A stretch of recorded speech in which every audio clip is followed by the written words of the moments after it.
The subject of self-respect is very, very important. Of course, we really like to spend a lot of time talking about the reason why you should respect others. But sometimes it needs to begin with self-respect. In other words, you carry yourself in such a way that you value yourself and you have dignity. You know you are valuable, you are somebody with dignity. Therefore, you do not carry yourself until people wonder, is this a person? We normally say the difference between a garden and a bush is not the plants that are there, because the same flowers that are in a garden could also be in the bush. But you can tell this is a bush and you can tell this is a garden despite the flowers. Why? It's organized. There has been a human being there. So, self-respect means we can tell that a human being has been here by the way you live, the way you live, how organized it is, the way you talk. There is self-respect. You cannot become somebody who doesn't think before they speak and ends up throwing a lot of careless words. We'll say this guy has no self-respect by the way he talks. So it's first the way you live, the way you dress can tell us whether you respect yourself. The way you live can tell us about yourself.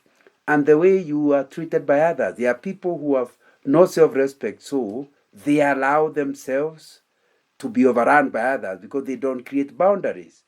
Because they feel like they deserve not to be looked after. They deserve not to be respected. So since you have not self-respect, you don't mind people not respecting you.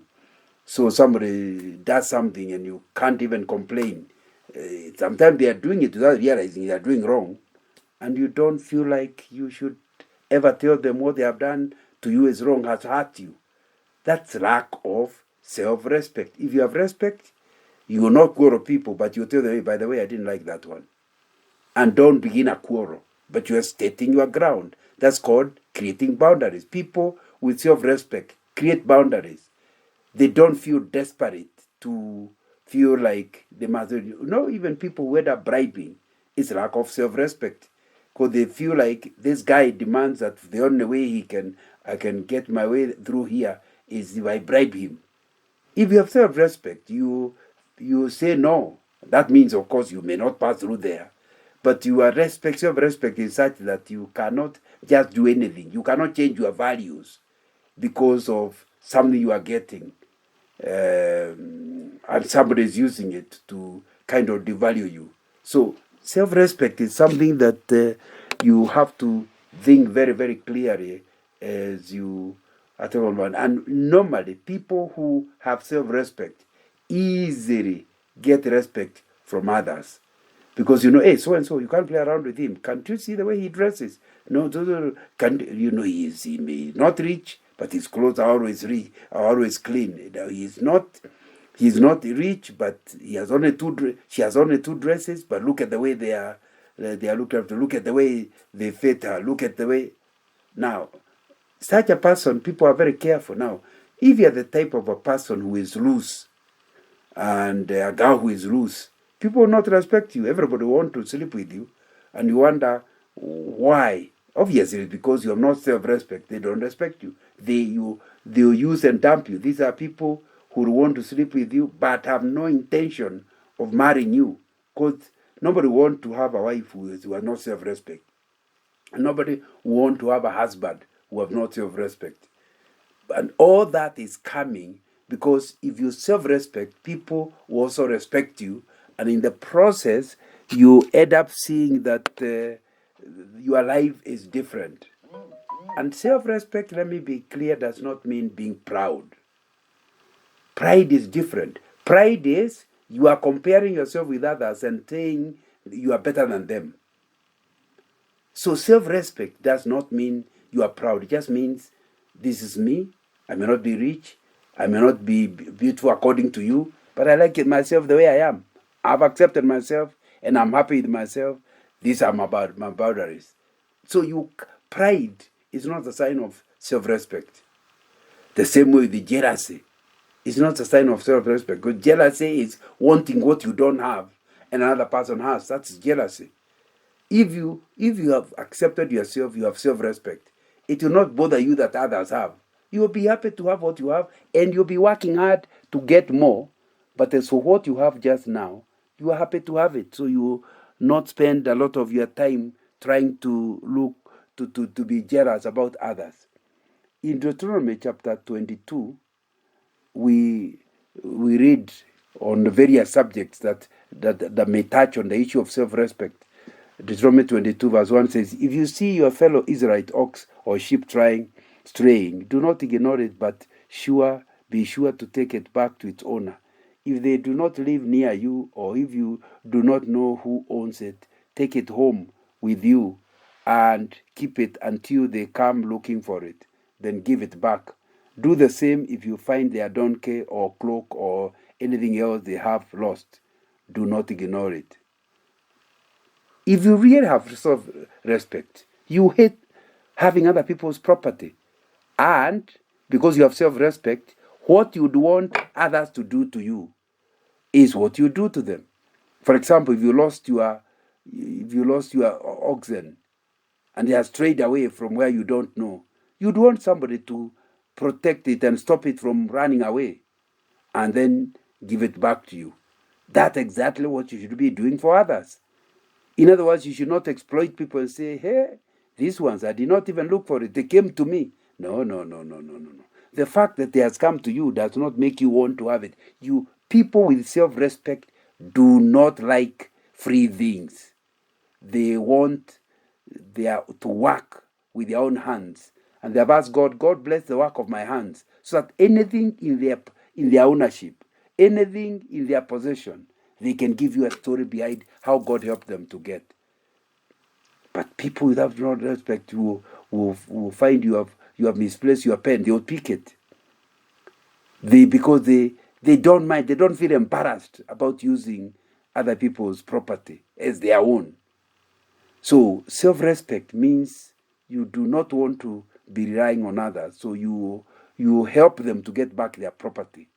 Even if you don't know who the person is, you keep it and tell people, if you see anybody looking for an ox, I am the one having it. And you are doing it just, like they say, roho safi, with a clean heart, just because you want to be of help to them. That's a sign of self-respect. Not wanting free things, not wanting other people's property. And the flip side of that, helping others to have their property and returning it back to them in case it's lost. Verse 4 says, if you see your fellow Israelites, donkey or oxen on the road, do not ignore it. Help the owner to get it to its feet. If it's fallen, one person may not be able to lift it. You want to help them. That's exactly the same you'd want if you are having your car is stuck in mud. You would want the people passing by to help you pull it out. Do the same. That's self-respect. Verse 5 says, a woman must not wear men's clothing, nor a man wear women's clothing. For the Lord your God detests anyone who does this. If you have self-respect as a woman, you do anything to remain a woman. If you have self-respect as a man, you will do anything, and you'll be very offended. If somebody say, hey, you look like a woman. Oh, you look like a man. Now, it's an insult. Because you are happy the way God created you. You have accepted yourself. That's what you mean by self-respect. So the word of God is saying here that a woman must not wear men's clothing. So that way confusing people thinking that you are a man when you are a woman. A man must not wear women's clothing. And that's a command from God. So you need to if you're a man, be proudly manly. If you're a woman, be proudly womanly. If that's English. So it's important to understand that if there is self-respect, it means you have accepted yourself as you are. And you'll not be trying to be somebody whom God did not create you to be. You are happy with what God has given you. You are happy with the way God created you. You do not admire being who you are not. That will be something that's important. Of course, now these days there are things that are called unisex, but you need to be a person who will do something, even if you are wearing something that could be confusing. You are wearing jeans and you are a woman. Do the hair in such a way that nobody can mistake you for a man, because that's really what the message here of the word. Be proudly woman. Don't wear in such a way that people can mistake you for what you are not. Verse 6, if you come across a bird's nest beside the road, either in a tree or on the ground, and the mother is sitting on the young or on the eggs, do not take the mother with the young. You may take the young, but be sure to let the mother go, so that it may go well with you and you may have a long life. Self-respect also means not being destructive, including to wildlife. Because you are talking about a bird. You have come across a bird's nest beside the road, or even in a tree, or on the ground, and the mother is sitting on the young, or on the eggs. No. Don't take the mother when they are doing that. In other words, respect the wildlife. Verse 8, when you build a new house, make a parapet around your roof, so that you may not bring the guilt of bloodshed on your house if someone falls from the roof. You could imagine that safety environmental rules have come in recent years. This is right in the Bible. That is your responsibility when you are building anything, to build it in such a way that somebody cannot hurt themselves. So when you build a new house, you are being told, make a parapet around your roof, so that you may not bring guilt, bloodshed. Because if you don't put a parapet around your roof, somebody could end up in an accident. And if the accident is because the way you created the roof was such that somebody could easily be hurt, God will hold you responsible. The bloodshed will be on your head if somebody falls from the roof. So you must be careful. That's why when you build a staircase, you must put rails, so that if somebody doesn't fall off the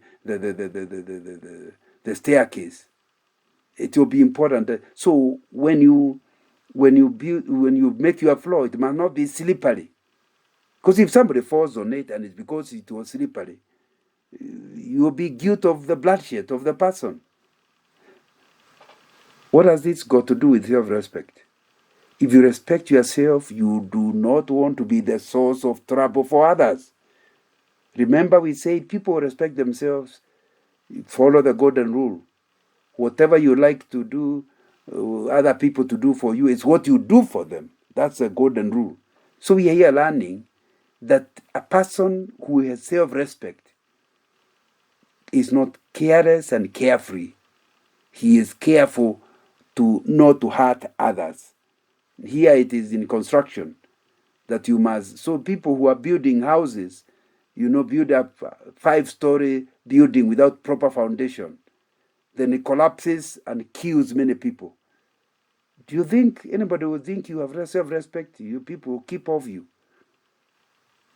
That's really what you are hearing. Verse 9 is saying, do not plant 2 kinds of seed in your vineyard. If you do, not only the crops you plant, but also the fruit of the vineyard will be defiled. So we are talking about agriculture, and why it will be important to do it in a clean way.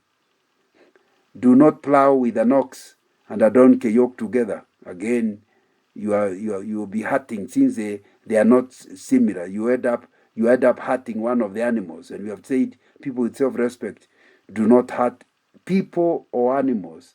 And verse 11, do not wear clothes of wool and linen together, woven together with its challenges. I'm not sure I know exactly what the challenge is in it. And make tassels on the 4 corners of the cloak you wear. Tassels is where they would put some verses of the Bible, so that they are able to remember what the Bible says. But the rest of the chapter spends quite a bit of time talking about self-respect in marriage. Verse 13 says, if a man takes a wife and after sleeping with her dislikes her and slanders her and gives her a bad name, saying, I married this woman, but when I approach her, I did not find proof of her virginity, then the young woman's father and mother shall bring to the town elders at the gate proof that she was a virgin. Her father will say to the elders, I gave my daughter in marriage to this man, but he dislikes her. Now he has slandered her and said, I did not find your daughter to be a virgin. But here is the proof of my daughter's virginity. Then her parents shall display the cloth before the elders of the town, and the elders shall take the man and punish him. They shall fine him 100 shekels of silver and give them to the young woman's father, because this man has given an Israelite virgin a bad name. She shall continue to be his wife. He must not divorce her as long as he lives. Here is a marriage where one party wants to defame the other. You have married a virgin, but because you want the family to have a bad name, and of course the trouble with such a matter is only two people know exactly what happened. So when the parents hear you defaming, and they know their daughter, they had proved that their daughter was a virgin, the justice system is supposed to deal with you, and you're supposed to get punishment. That lack of self-respect. Why would you want to put a bad name on your own spouse? Why would you? That's literally lack of self-respect. There are women like that who keep talking ill of their husbands, keep talking ill of their children, keep talking ill of their parents. It's really lack of self-respect. Because if you don't respect your relatives, your close relatives, who will? And people have a way of finding out the truth. Don't just, you keep lying, but they will find the truth. And the moment they discover that the story you are telling them was not true, they may not punish you like in this portion of scripture we are learning they did. But then they will not respect you either. Self-respect means you cannot put a claim on somebody which is not true. You cannot give a story. You cannot, I think they normally call it slander. You cannot slander anybody or defame them. You cannot be somebody who has self-respect when you are trying to get a good name by giving the other people a bad name. Verse 20 says, if however the charge is true and no proof of the young woman's virginity can be found, she shall be brought to the door of her father's house, and there the men of her town shall stone her to death. She has done an outrageous thing in Israel by being promiscuous or still in her father's house. You must purge the evil from among you. What is self-respect? Marrying as a virgin. In other words, you are a man, you don't sleep with any woman until the day you marry her or marry a woman. Now, similarly, as a girl, it doesn't matter what the boy, how handsome the boy is, how rich the boy is, you it must be no. And clearly tell him, until you marry me, there's no way I can sleep with you. That's called self-respect. So girls who will be loose, we call them loose because they have no self-respect. Just because he has said he is marrying you, but has not married you yet. You want to sleep with him. It's lack of self-respect. And the truth of the matter is, like in the Bible we read, in 2 Samuel, we read about a guy called Amnon who raped his sister.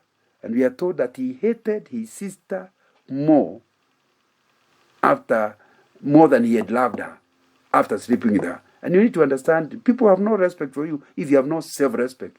So if you allow a boy to sleep with you, now he knows you are not useful. He can never want to marry you. How does he know that another man, after you're already married, will not convince you and you become promiscuous?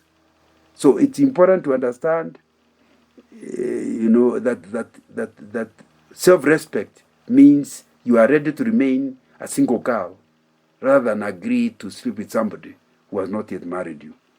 Verse 22 says, if a man is found sleeping with another man's wife, both the man who slept with her and the woman must die.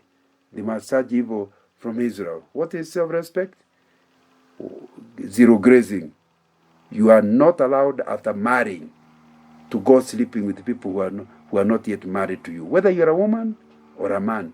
In fact, in Israel, people who don't deserve respect who are not supposed to survive, they are supposed to die.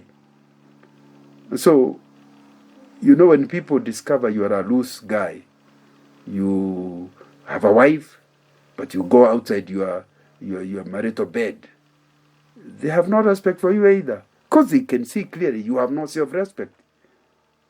If you have self-respect, you will not, even women will respect you. They know you are not the type that can sleep with them.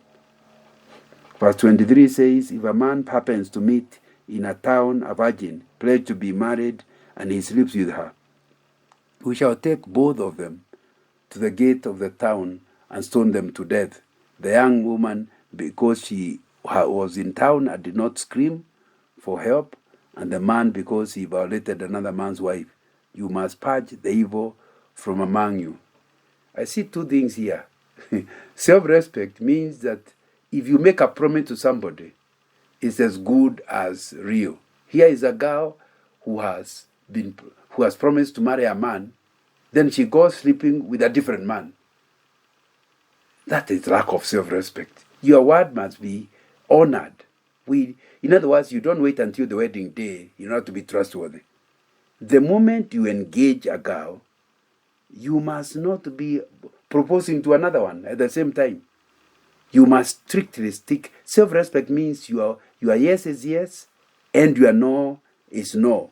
You don't mix up yourself.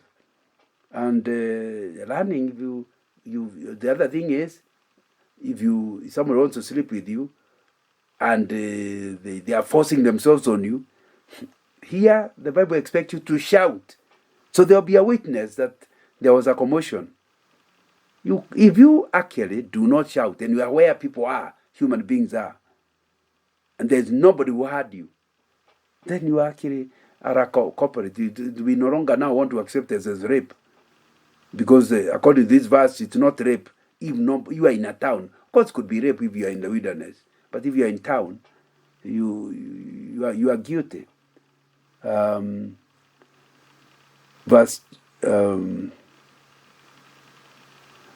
23 says, verse 24 says, you shall take both of them to the gate of the town and stone them to death. Now, I don't think we want to carry on this Old Testament problem, but we need as a society to encourage this self-respect by having injunctions against people who don't respect themselves. I think that will be important. As your children are growing, you cannot allow them to lack respect, and you say nothing about it. There needs to be clear injunctions against that. But of course, you are hoping that there will be self-respect. Means nobody is forcing you. It's you. You have a value within you that cannot allow you to do the wrong thing. Verse 25. But if out in the country, a man happens to meet a young woman, pledged to be married, and rapes her, only the man who has done this shall die. Do nothing to the woman. She has committed no sin deserving death. This case is like that of someone who attacks and murders a neighbor. For the man found the young woman out in the country, and though the betrothed woman screamed, there was no one to rescue her. Very reasonable. Even if you have self-respect, there are things that can happen to you and you are not a party to it. So you need to be very careful before condemning somebody lacking respect. Find out. Like now, if somebody was somewhere in the wilderness, your girlfriend was in the wilderness, nobody could have heard, and she shouted, but nobody heard her. I think it will be easy to condemn her, and it will not be right because she actually did not deliberately do it. I think it will be important to be clear about that. So the man, that's what it says, for the man found the woman out in the country, and though the betrothed woman screamed, there was no one to rescue her. So reasonable. Self-respect, yes, but others who are saying you have not self-respect have to hear you. They do not condemn you unheard. Verse 28, if a man happens to meet a virgin who is not pledged to be married and rapes her, and they are discovered, he shall pay her father 50 shekels of silver. He must marry the young woman, for he has violated her. He can never divorce her as long as he lives. Punishment. If you have slept with a woman and it's discovered, then you must marry her. Of course, those were the days where you didn't marry out of love. You married in order to rescue a woman from having nobody to look after her. But here we are learning there is a punishment. You pay fine and keep the woman, and even if she is not a good one, you will be with her for life. So here, I think the main message here is self-respect requires sexual control. You cannot say you have self-respect and go sleeping with somebody before they sign on the dotted line. In other words, before the wedding. It doesn't matter whether it is on the morning of the wedding. Anybody with self-respect will wait until they are declared man and wife, and the guy is willing to sign on the dotted line, and the girl is willing to sign on the dotted line. That's what will help. And so we need to ask, what has happened that people have become so immoral? It's the sign of lack of self-respect. People don't care that when they are in their own marital bed, they are trying to imagine other things, and maybe even pornography is lack of self-respect. When you start getting caught up in pornography, the same thing with all the other sexual sins that you are involved in, they all are indicating somebody who has no self-respect. Because pornography is wanting to get sexual satisfaction away from the way God declared it. Homosexuality is the same. It's a way of wanting to get sexual satisfaction away from the way you are created. I think all those things are things that you do when you do not accept yourself. You have no self-respect for the way God created you. That's why you end up doing that. And you need to ask yourself whether the other areas, this is only the area of marriage, in which other ways do you lack self-respect, and so don't live the way you are expected, the natural way you are expected to live. You are behaving outside what's natural, what God created you to be. Verse 30 says, a man is not to marry his father's wife, he must not dishonor his father's bed. It's lack of self-respect to be taking over your stepmother because your father has married a young girl, so you start taking her over. The self-respect involves recognizing your place, and recognizing your place as a child will mean that there are certain boundaries that you cannot cross, that will show no respect for your parents. People who respect themselves, we are learning, are people who of necessity honor their father and mother. So give them respect. How can you say you have self-respect when you are showing no respect to your parents? And if you don't show respect to your parents, are you likely to show any respect to anyone who happens to be in authority? Because the parents are your first authority. So by respecting and obeying, as a small child, obeying your parents, you learn the importance of authority, that authority is not there for your evil, authority is there for your good. And so whenever somebody has a legitimate authority over you, you show them respect and take care of them. So the same thing, respect your father's property, and of all things, a wife. Maybe your mother has died, your father has remarried. You must, self-respect means treating your father's wife, who is not your mother, with respect. Why?